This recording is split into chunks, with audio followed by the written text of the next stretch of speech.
तो अब हम लोग सेकंड लेक्चर में आते हैं, टॉपिक 5। ठीक है, टॉपिक 5 हमारा है कॉमन रूट्स। ठीक है, कॉमन रूट्स के सम बहुत कॉमन है, तुम्हें अलग अलग तरीके से आते हैं। कई बार कॉम्प्लेक्स नंबर के साथ लगा के भी आता है, इसलिए जब सम्स को पास्ट ईयर से देखोगे तो थोड़ा सा अभी कंफर्टेबल नहीं भी हो सकते एक दो क्वेश्चन में, क्योंकि तुम्हें लगेगा यार सर ये नहीं करवाया, मगर वो इसलिए नहीं करवाया गया क्योंकि वो कॉम्प्लेक्स नंबर को इंक्लूड कर रहा है। तो अपना जो पांचवा टॉपिक है वो है कॉमन रूट्स। तो कॉमन रूट्स का खेला क्या था? कॉमन रूट्स का खेला अपना ये था कि दो इक्वेशन दिया रहेगा, एक a1x² plus b1x+c1 equal to 0। इसके दो रूट्स हो सकते हैं अल्फा बीटा, और a2x² plus b2x+c2 equal to 0। इसके दो रूट्स होते हैं अल्फा गामा। तो अल्फा जो है ये दोनों में कॉमन है।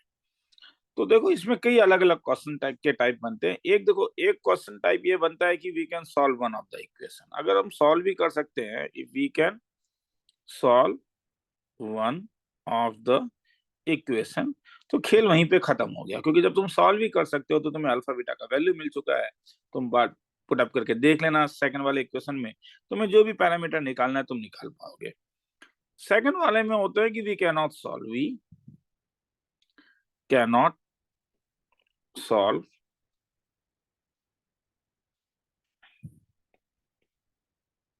Any one of the equation. मतलब दोनों इक्वेशन में पैरामीटर्स होते हैं। तो वैसे में हम लोग ये मानेंगे, क्योंकि हमने इससे पहले देखा था कि रूट सेटिस्फाइज दिस इक्वेशन। तो अगर मैं अल्फा को कॉमन रूट ले लेता हूं तो दोनों इक्वेशन को सेटिस्फाई करेगा। तो अगर वो इसको भी सेटिस्फाई करेगा और इसको भी सेटिस्फाई करेगा, तो इसका मतलब तुम्हारे पास आ जाएगा a1 alpha square plus b1 alpha plus c1 equal to 0, a2 alpha square plus b2 alpha plus c2 equal to 0। और यहां से अगर हम इसे हम लोग क्रॉस मल्टीप्लीकेशन मेथड कहते थे, नहीं क्या? Cross multiplication method. तो क्रॉस मल्टीप्लीकेशन मेथड अपना ये कहता है अल्फा स्क्वायर बाय b1c2। याद है ना क्या था? मुश्किल है थोड़ा सा, भूल गए हो? ठीक है चलो। तो इसके कॉफिशिएंट को मल्टीप्लाई करते थे, b1c2 और b2c1 को। आया याद? अल्फा स्क्वायर डिवाइडेड बाय कौन कौन मल्टीप्लाई होगा? पहले b1 जो होगा वो c2 से मल्टीप्लाई होगा, तो हो जाएगा b1c2 minus b2c1 is equal to alpha by, cyclic order में जाएंगे तो इसके लिए लिख रहे हैं, तो ये और ये वाला आ जाएगा। तो क्या हो जाएगा?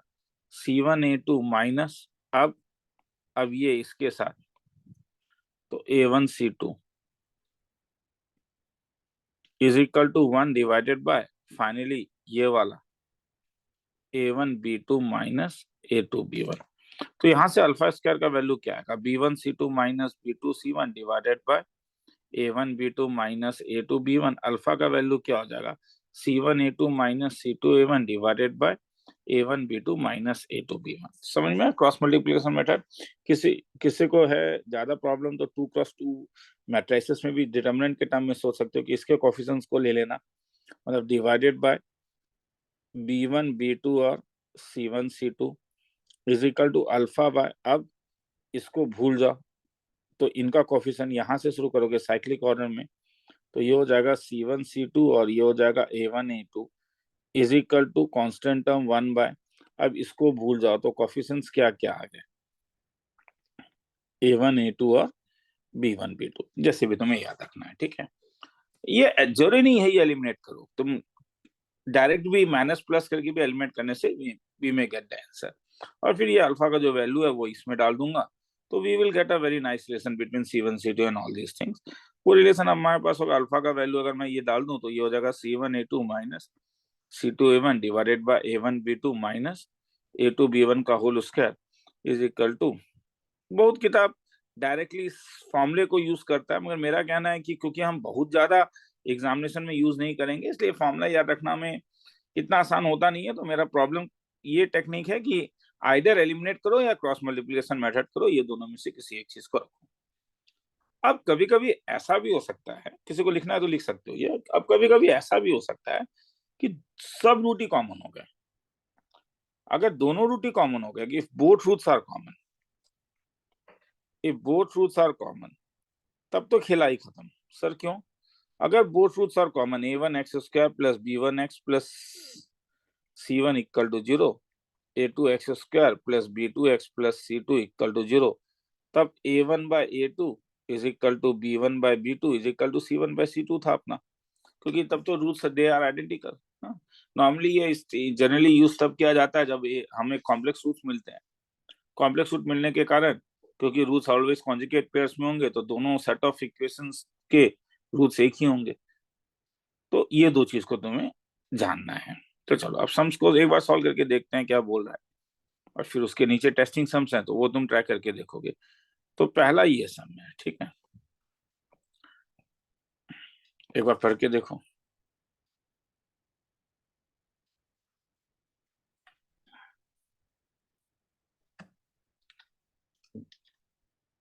मैं भी टाइमर दे देता हूं ताकि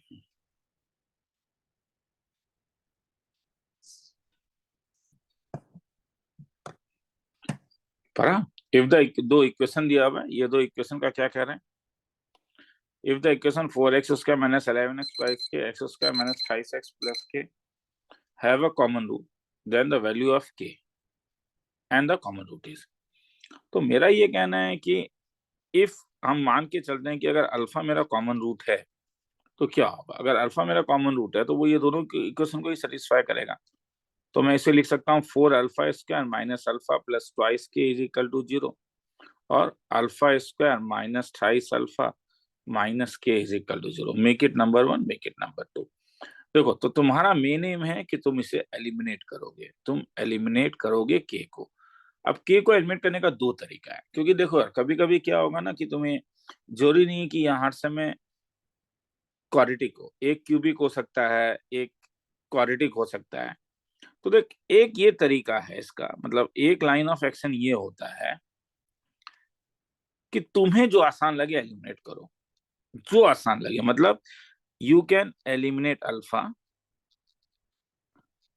और यू कैन एलिमिनेट के।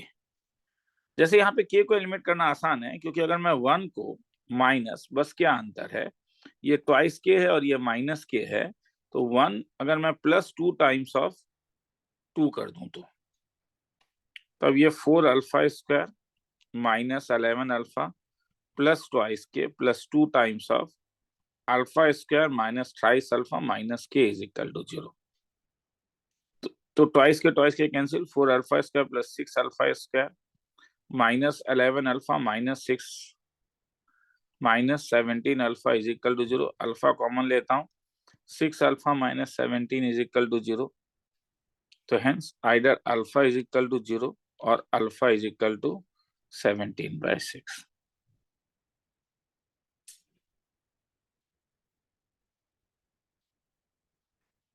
तो अल्फा अगर 0 हुआ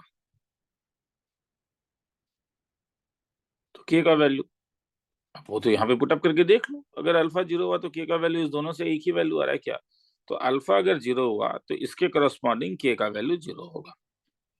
अल्फा अगर 17/6 हुआ तो इसके करस्पॉन्डिंग के का वैल्यू छोड़ दूं, इन टू पुटअप करके देख लो। हाँ, 2 में पुटअप करके देख लेना, यहाँ पे आ जाएगा, इस वाले में पुटअप करके देख लेना।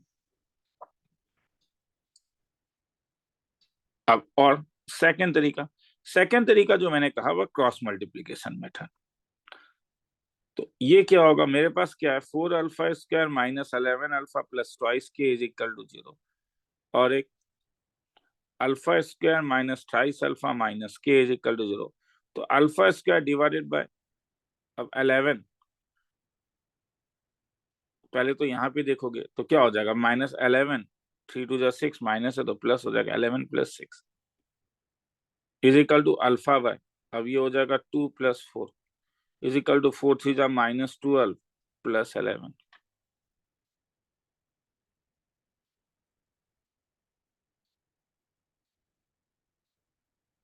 2 मिनट रुको।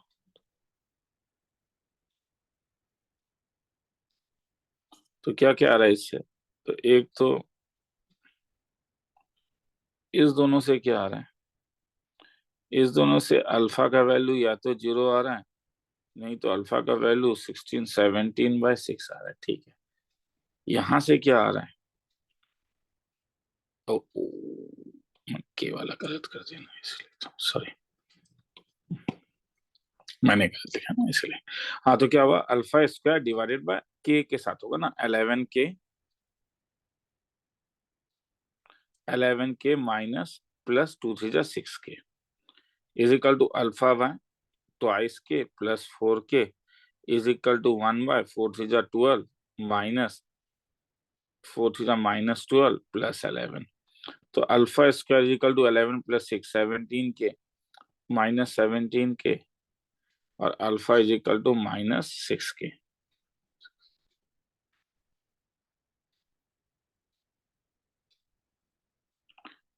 तो अब एलिमिनेट कर दो यहाँ से, अल्फा का वैल्यू उसमें डाल दो, अल्फा कितना हो जाएगा इससे, अल्फा का value alpha square alpha 36k square is equal to minus 17k। तो ये दो वैल्यू देगा, या तो k का वैल्यू 0 या तो k का वैल्यू माइनस 17/36। हाँ यहाँ से भी डालोगे तो यही आ रहा है -17/36। Got the answer?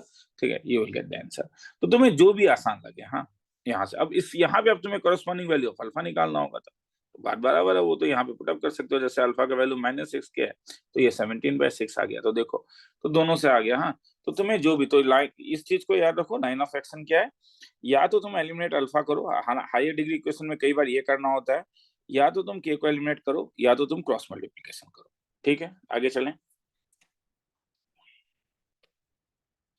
लिखना है तो लिख लो इसको।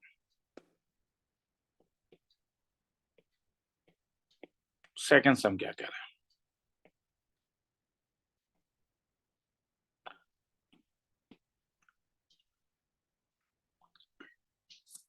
10 सेकंड का सम टाइम दो।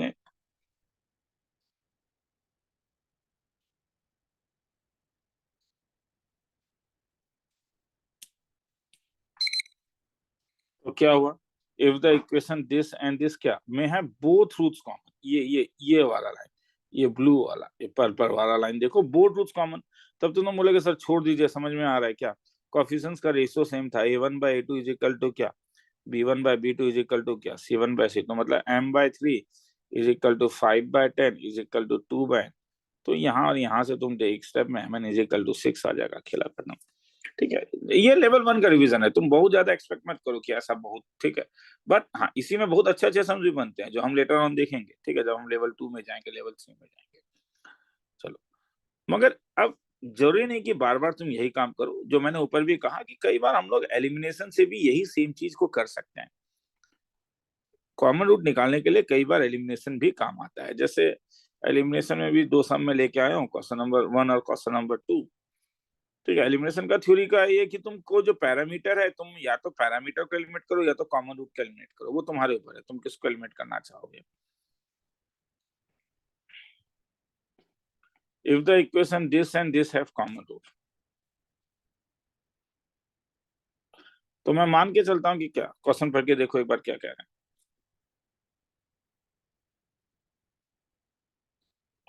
मैं ये नहीं कह रहा हूँ कि यहाँ पे तुम क्रॉस मल्टीप्लिकेशन नहीं लगा सकते हो, हाँ, क्योंकि क्वाड्रेटिक है तो क्रॉस मल्टीप्लिकेशन लग सकता है। मैं मान के चलता हूँ कि दोनों का अगर कॉमन रूट एक्स अल्फा है तो अल्फा दोनों को सेटिस्फाई करेगा, मतलब ए alpha square plus twice C alpha plus B is equal to जो, और ये क्या देगा, A alpha square plus twice B alpha.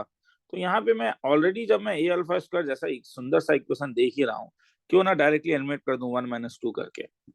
तो 2 times of C minus B alpha plus B minus C is equal to 0, ये भी बड़ा खूबसूरत हो रहा है, कैंसिल हो सकता है। क्वेश्चन में तो इन्फॉर्मेशन कह ही रहा है कि B is not equal to C है, तो इसका मतलब है अल्फा का वैल्यू तुम इसको इस साइड लेके आ जाओ, हाफ हो जाएगा, means you are getting the common root. तो हाफ अगर कॉमन रूट है तो हाफ इस रूट को क्या करेगा, अब इसका वैल्यू चाहिए सर, तो क्या प्रॉब्लम है, हाफ अगर रूट है तो रूट सेटिस्फाइज इक्वेशन, तो ये क्या करेगा, ये सेटिस्फाइज 1 हो जाएगा, मतलब ए alpha square plus twice C alpha plus b equal to 0। तो a/4 plus c/2 plus b equal to 0।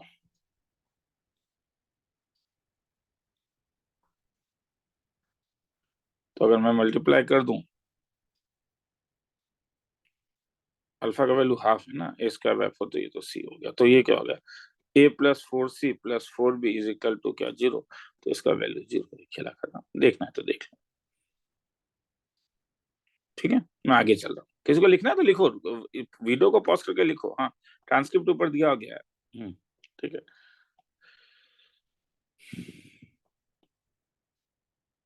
अब देखो, ये कॉमन रूट का सम नहीं है, मगर लॉजिक जो है वो कॉमन रूट का ही लगेगा। तुम्हें जब भी ऐसा सम दिखता है तो तुम यहाँ पे कॉमन रूट के लिए दो काम कर सकते हो, दोनों यहाँ पे चलेगा, या तो तुम एलिमिनेशन करो या तो तुम क्या बोलते हो क्रॉस मल्टीप्लीकेशन रखो। क्या कह रहा है, क्योंकि अल्टीमेटली तो रूट अल्फा को एलिमिनेट करना है ना। The value of M for which one root of the equation क्या कह रहा है, इज क्या, double the root of this. मतलब ये कह रहा है कि अगर मैं इसका रूट एक अल्फा मान लूं तो इसका वही रूट क्या हो जाएगा, ट्वाइस अल्फा।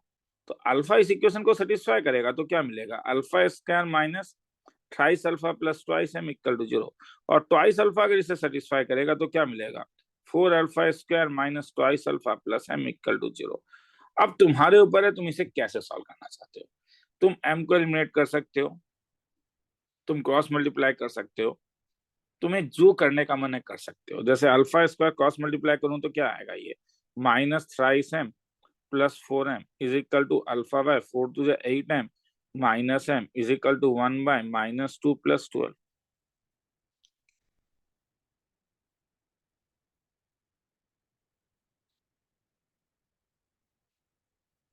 तो गलत लिखा है ना, ठीक है सॉरी।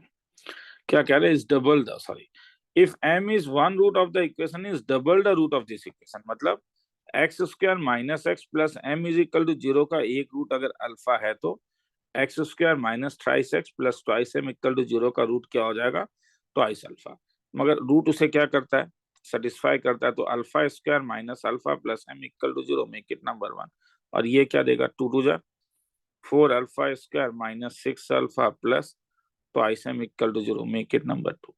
तो alpha square divided by minus 2m plus 6m minus 2m plus 6m is equal to 4m is equal to alpha by 4m minus twice m is equal to twice m is equal to 1 by minus 6 plus 4 equal to minus 2।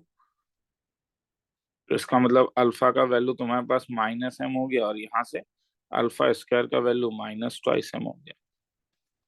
तो अगर ये मैं alpha का value इस वाले में डाल दूं तो मतलब m square is equal to minus twice m, either m is equal to 0 और m इज इक्वल टू क्या माइनस 2, दो वैल्यू मिला। अब पुट अप करके देख लो, ठीक है। तो यही इधर है।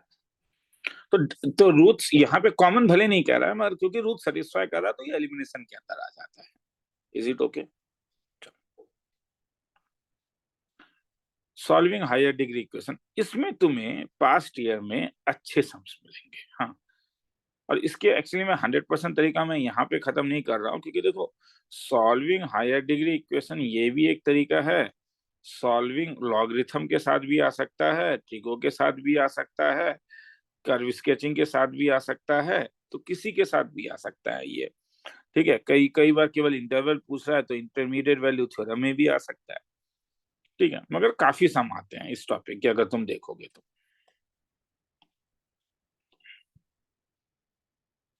चलो शुरू करें एक एक करके। चलो, तो ये वाला सम तो पॉसिबली पास्ट ईयर से ही उठाया गया मैंने।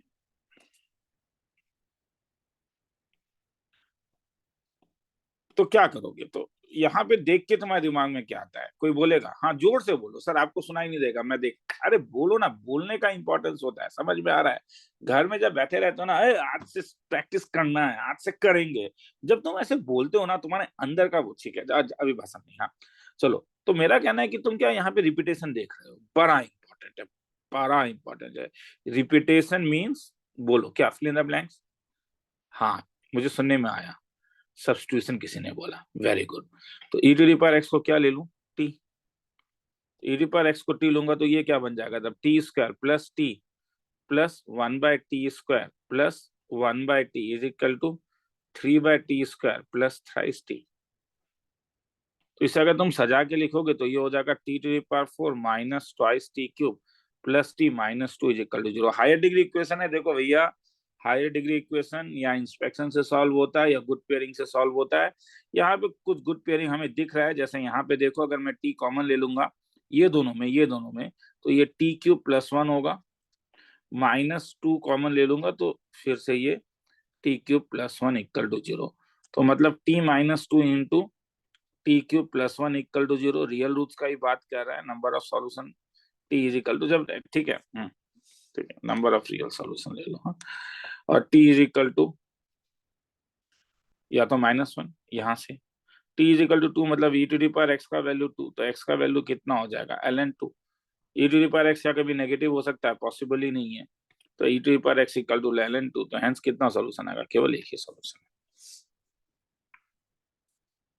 समझ में आ रहा है? मेरा क्या कहना है ना कि मैं इस टाइप से करवा दूंगा ना, मैं कोशिश करूंगा इस टाइप से, ठीक है, कि मैं इस टाइप के, क्योंकि देखो होता क्या है ना कि अगर मैं बेसिक लेवल नहीं कराऊंगा ना और मैं अचानक अगर टफ लेवल में चले जाऊंगा तो मुझे इथिकली चीजें खराब लगने लगता है, क्योंकि मैं जानता हूँ देयर आर स्टूडेंट्स जो चीजों को नहीं जानते हैं, भूल चुके हो पूरी तरीके से, मगर जो जानते हो उन्हें ये चीज देखने का, वीडियो देखने का जरूरत नहीं है। Just wait for some time, एक बार मेरा 4 लेक्चर खत्म हो जाता है, मैं 5वें लेक्चर में ऊपर में चले जाऊंगा, ठीक है। तो बैठ के कुछ और करो, ठीक है, जहां से भी सम करना है, असाइनमेंट सीट से सम करो या जहां से भी करो। हाँ, if k1 k2 be the two values of, जैसे ये खत्म हो जाएगा तुम लोगों को मैं सप्लीमेंट्री सीट दे दूंगा, जैसे फंक्शंस का दिया था, क्वाड्रेटिक का सप्लीमेंट्री सीट दे दूंगा, वो बना के देख लेना। उसमें तो टफर प्रॉब्लम्स मिलेंगे ही, ठीक है, करेंगे ही। For which the expression can be, तो ये इसका एक थ्योरी था, तुम्हें याद है? A x square plus twice h x y plus b y square plus twice g x plus twice f y plus c is equal to 0 can be factor out if, दो condition था, एक ये जो del होता है a b c plus 2 times of f g H minus A F square minus B G square minus C H square 0, और कई किताब ये देता नहीं है मगर देना इंपॉर्टेंट है, ये H square minus A B का भी ग्रेटर देन इक्वल टू 0 होना जरूरी है। तो अब जब मैं यहां से कंपेयर करूंगा, अगर मैं कंपेयर करूं इस वाले से, जैसे ये ए एक्स स्क्वायर, ये एक्स स्क्वायर है, तो इसलिए कैपिटल ए का वैल्यू 1 है, कैपिटल एच का वैल्यू 0 है, कैपिटल बी का वैल्यू बी वाई स्क्वायर -1 है, ट्वाइस जी का वैल्यू, ये देखो यहाँ पे देखो एक्स के साथ के है, तो ये के है, ट्वाइस एफ का वैल्यू, ध्यान से देखो इसमें वाई गायब है, वाई है ही नहीं, 0 हो गया, और सी का वैल्यू 1, और ये वाला सब वैल्यूज इसमें डाल दो, खेला खत्म। इससे तुम्हारे पास वैल्यूज आ जाएंगे।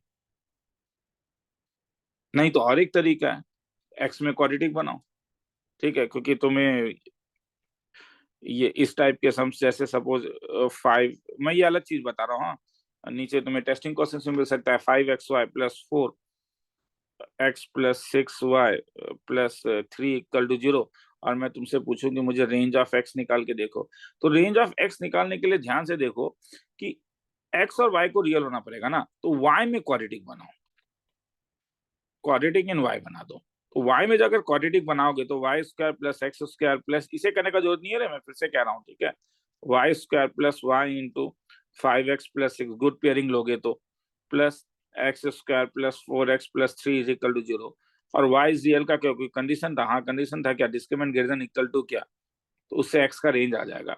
मतलब रेंज ऑफ x अगर निकालना है तो ये इसका प्रॉब्लम सॉल्विंग टेक्निक है, रेंज ऑफ x निकालना है तो तुम्हें क्वाड्रेटिक इन y बनाना होगा, रेंज ऑफ y निकालना है तो तुम्हें क्वाड्रेटिक इन x बनाना होगा। तो इस प्रॉब्लम टेक्निक को समझो,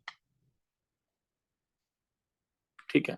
ये छोटा इक्वेशन है तो तुम डायरेक्टली से यहाँ पे भी वो काम कर सकते थे, इसे फैक्टराइज करने के लिए डायरेक्टली x में क्वाड्रेटिक बना लो, और x में क्वाड्रेटिक बना के, या y में ही क्वाड्रेटिक बना लो, ठीक है, y का वैल्यू क्या हो जाएगा, जैसे यहाँ से y का वैल्यू क्या हो जाएगा, तुम ये काम भी कर सकते थे कि यहाँ से वाई स्क्वायर का वैल्यू क्या हो जाएगा, x square plus k x plus 1, तो y का वैल्यू हो जाएगा plus minus root over of क्या, x square plus k x plus 1। मगर मुझे ये चीज मालूम है कि y का वैल्यू अगर root over of x square plus k x plus 1 हो, फैक्टराइज हो, तो मतलब ये रूट ओवर हटना होगा, रूट ओवर कब हटेगा, जब ये एक परफेक्ट स्क्वायर होगा, और ये परफेक्ट स्क्वायर तब होगा जब इसका डिस्क्रिमिनेंट 0 होता है, मतलब के स्क्वायर -4 0 होता है, तो के का वैल्यू 2 आएगा, 2 और -2, नीचे वाले से भी वही आ रहा है, मगर ये हर समय नहीं होता है, ये यहाँ पे इसलिए हुआ, देखो अगर ऐसा इक्वेशन दिया हुआ है जिसमें सब कुछ है, then you have to apply this one, और अगर कम है तो तुम उसे क्वाड्रेटिक बना के डिस्क्रिमिनेंट का परफेक्ट स्क्वायर का कंडीशन लगा दो, एक्चुअली वहीं से ये फॉर्मूला भी आता है, तो उससे भी आंसर तुम्हारे पास आ जाएगा।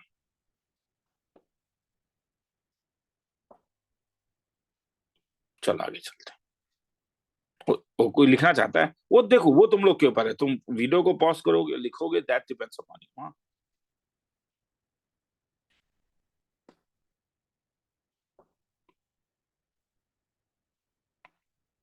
एक ही बार में 4 क्वेश्चन ले लेता हूँ, क्रॉपिंग कर दूंगा यहाँ पे।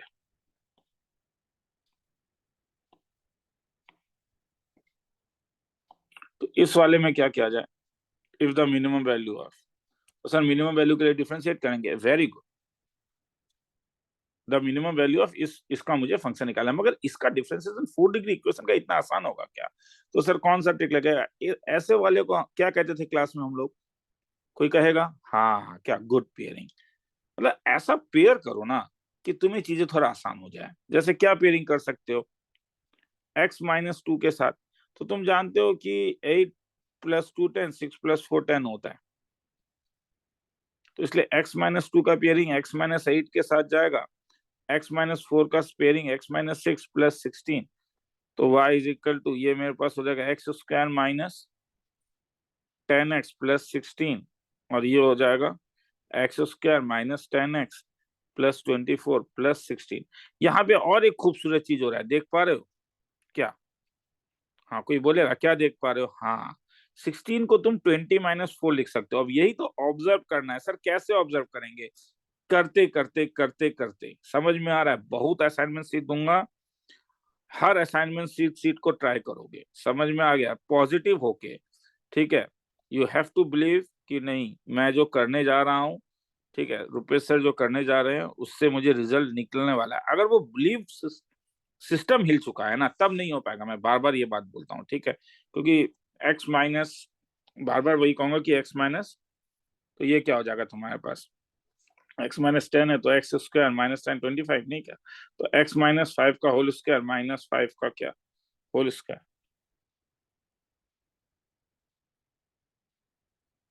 तो मुझे इसका मिनिमम वैल्यू चाहिए। तो ये देखो, होल स्क्वायर का मिनिमम वैल्यू क्या होता है, जरा डायरेक्टली बोलो। होल स्क्वायर का मिनिमम वैल्यू 0। डिफरेंशिएट से भी आंसर आ जाता रे, मैं फिर से कह रहा हूँ, ठीक है। क्या कर सकते थे तुम x² - 10x + 16 को t ले लेते, रिस्ट्रिक्शन मगर गिव सब्स्टिट्यूशन, क्या ठीक है, substitution give restriction, sorry, substitution gives restriction. तो इसके कारण टी का एक रेंज आ जाएगा, वो ठीक है, मैं नीचे बताता हूँ, पहले ये वाला बता देता हूँ। तो अब ये होल स्क्वायर 0 हो सकता है, हाँ, कब 0 होगा? जब इसका वैल्यू √5 होगा। हाँ, x-5 का वैल्यू √5 तो कभी हो सकता है ना। तो इसलिए y का मुझे क्या चाहिए था, मिनिमम वैल्यू चाहिए था। y का मिनिमम वैल्यू क्या हो जाएगा, 0 हो जाएगा। इसका सेकंड तरीका जो मैं बता रहा हूँ, जो इंपॉर्टेंट है, क्योंकि यहाँ पे परफेक्ट स्क्वायर बन रहा है, हर समय नहीं बनता है। तो मेरा कहना है कि क्या तुम कहाँ, यहाँ तक तो थे ही ना, +16 लिख रहे थे, और क्या लिख रहे थे, x² - 10x + 24 + 16। तो मेरा कहना है कि मैं x² - 10x + 16 को अगर मैं t ले लेता हूँ, तो y का वैल्यू t इंटू क्या, t + 8 + 16, तो y is equal to t² + 8t + 16। और t बिलोंग्स टू कहाँ से कहाँ तक, क्योंकि t का वैल्यू क्या लिख सकते हो, x-5 का क्या होल स्क्वायर, नहीं क्या, -16 है तो +9, ओ नहीं, काफी कुछ होगा ना, सॉरी, एक्स, हाँ, x-5 का होल स्क्वायर 25 आ जाएगा, +16 तो -9। मतलब t जो होगा वो हर समय किससे बड़ा होगा, -9 से बड़ा होगा। तो t जो है वो -9 से इन्फिनिटी तक। अब dy/dt डिफ्रेंशिएट करके, तो t + 8 is equal to 0। This implies t is equal to कितना हो गया, -4। हाँ, उसका क्रिटिकल पॉइंट में एग्जिस्ट लाई करता है, इसलिए y का वैल्यू -9 में निकाल लो, y का वैल्यू इन्फिनिटी में निकाल लो, y का वैल्यू -4 में निकाल लो। सबसे बड़ा और -4 में तो 0 आ जा रहा है, नहीं क्या, 16 -32 16 38 0। हाँ, तो ये मिनिमम वैल्यू दे रहा है। आ रहा है समझ में? तो इस टाइप से करके देखो। और ये चीज को याद भी रखना है रे, सब्स्टिट्यूशन। हाँ, ठीक है, मतलब तुम अपने कॉपी में ये लिखोगे क्या, रिपीटेशन जब देखूंगा तो दिस मीन्स क्या, सब्स्टिट्यूशन। और सब्स्टिट्यूशन जब करूंगा तो दिस मीन्स क्या, रेस्ट्रिक्शन। ये एक बहुत इंपॉर्टेंट प्रॉब्लम सॉल्विंग टेक्निक है।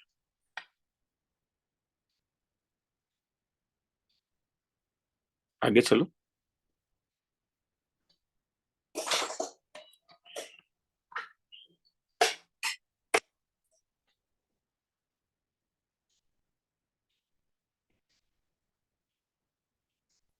अब यहाँ पे क्या करोगे, जैसे इस वाले में क्या करोगे?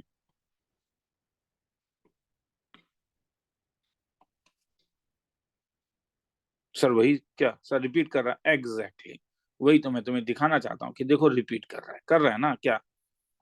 5x² - 6x रिपीट कर रहा है, तो क्यों ना इसको मैं टी ले लूं, और ये क्या मिलेगा टी प्लस। अब तुम बोलोगे सर अब और बोर मत कीजिए सर, ये सम अगर आप सॉल्व करोगे ना तो अभी हम छोड़ देंगे। देखना, मैं ठीक है मैं मानता हूँ, तो नहीं करूंगा, घबराओ मत।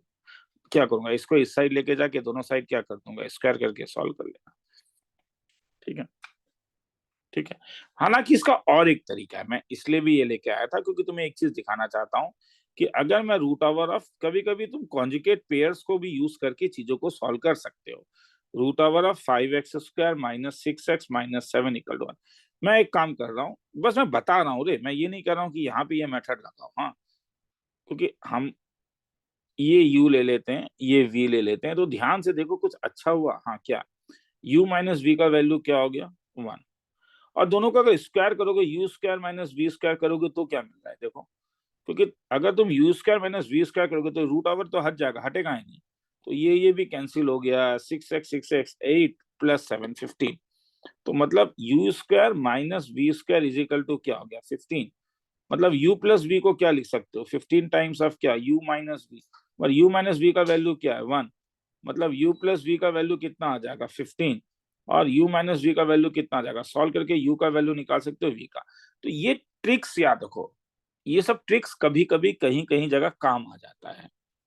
मतलब देखो क्या होगा कि तुम्हारा ब्रेन अगर कॉन्जुगेट पेयर को सोच रहा है, तो वो वाला सम याद है जिसमें sec theta minus tan theta का वैल्यू दिया रहता था, और हम उसके बाद sec theta plus tan theta का वैल्यू लेते थे, या इंटीग्रेशन में हमें यूज पड़ सकता है। तो ये कॉन्जुकेशन जो है ना, ये मतलब मेरा कॉन्जुकेशन जो है, ये एक प्रोसेस है सॉल्व करने का, जो हमारे दिमाग में रहना चाहिए। आगे चल।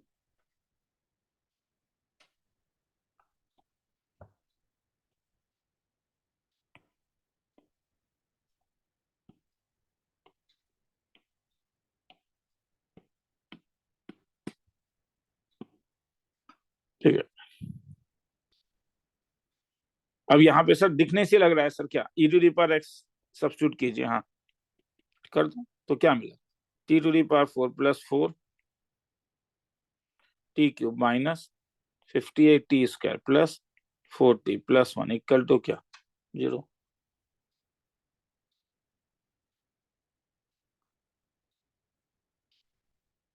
और यहाँ कुछ अच्छा दिख रहा है, पैलिंड्रोम इक्वेशन,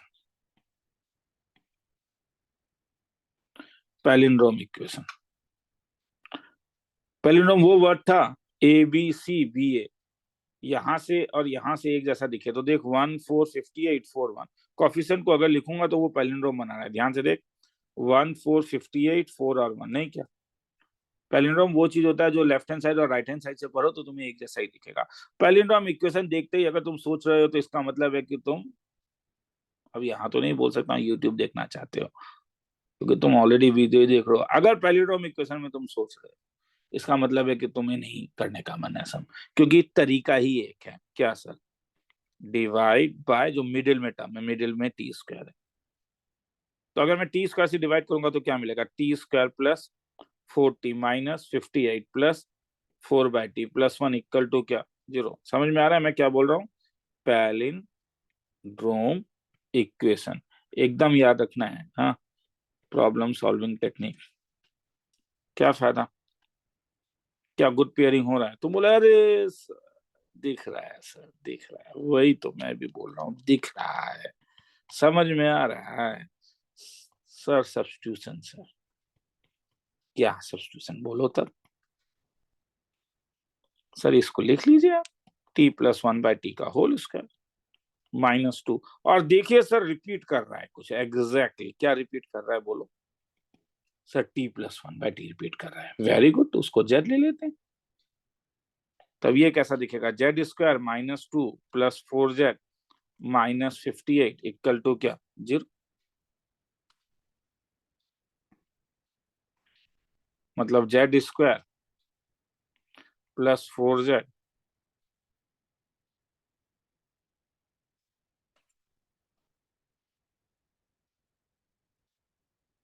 माइनस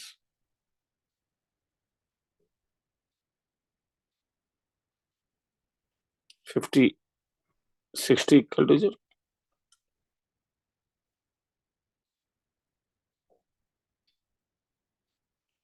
तो this implies z² plus 10z minus 6z minus 60 equal to 0। तो this implies z minus 6 into z plus 10 equal to 0। Either z is equal to 6 और z। सब्स्टिट्यूशन याद रखना रे, ये आंसर नहीं होगा। सब्स्टिट्यूशन याद रखना। z तुमने कुछ लिया है, क्या लिया है? z तुमने कुछ माना है ना रे, क्या माना है? t plus 1/t। तो t प्लस 1/t का वैल्यू 6। और t तुमने क्या माना था? t तुमने क्या माना है? t तो e⁻x है, जो नेगेटिव हो नहीं सकता है, तो ये कैसे होगा? t प्लस 1/t का वैल्यू -10 हो सकता है क्या? ये पॉसिबल ही नहीं है रे। और यहाँ से तो वैल्यू निकाल सकते हो, तो AMGM भी लगा सकते हो, नहीं तो तुम लिख दो +1 इक्वल टू 0। तो t is equal to 6 plus minus 1 minus 36 minus 4/2। दोनों वैल्यू पॉसिबल है, वो दिख भी रहा है, ठीक है, क्योंकि e⁻t अगर डालोगे तो दो रूल्स मिल जाएंगे तुम्हें इसके, क्योंकि ये तो दोनों रूल्स देंगे ना, ये दोनों ही रूल्स तो देखना। t plus 1/t, e⁻t positive हो सकता है, इसके दोनों रूल्स पॉजिटिव होंगे। t नेगेटिव, ठीक है, नेगेटिव होने से तो लेफ्ट हैंड साइड ही नेगेटिव हो जाएगा, ठीक है, तो बोथ रूल्स पॉजिटिव हो गए।